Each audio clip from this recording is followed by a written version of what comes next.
oferi încă o dată șansa de a regăsi clipele ce-au fost și s-au risipit și tot ceea ce împreună am clădit, portând mereu doar privirea ta.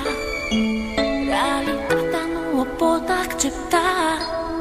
Ieri erai cu mine, azi nu mai ești. Ce s-au scris cândva au fost doar povești.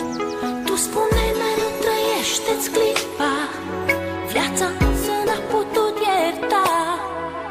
Tu ești sus acolo printre îngeri, mi-a rămas doar amintirea ta.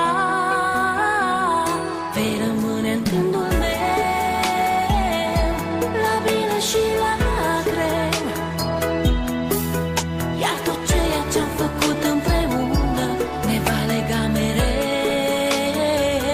Vei rămâne în gândul meu, la bine și la greu.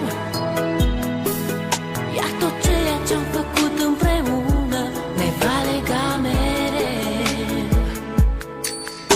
Astăzi cerul parcă e înnorat, totul în jurul meu îmi pare schimbat. Uneori viața e de neînțeles, ea nu iartă, iar tu nu ai de ales.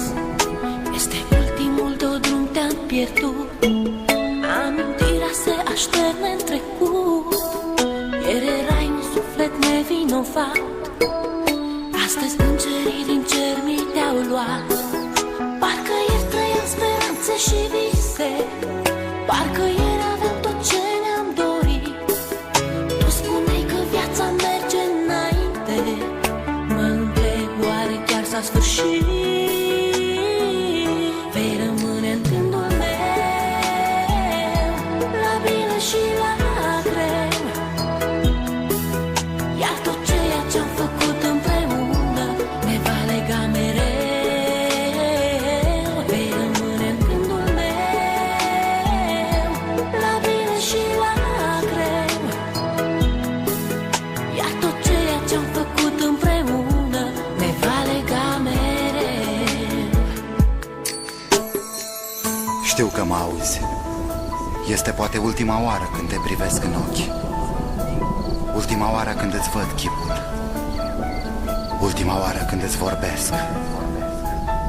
Lacrimile nu-ți pot șterge amintirea. Ai ales un drum pe care nu există suferință, nici durere. Mi-e greu să accept, însă, independent de noi, viața merge înainte. Parcă ieri trăiam speranțe și vise, parcă ieri aveam tot ce ne-am dorit.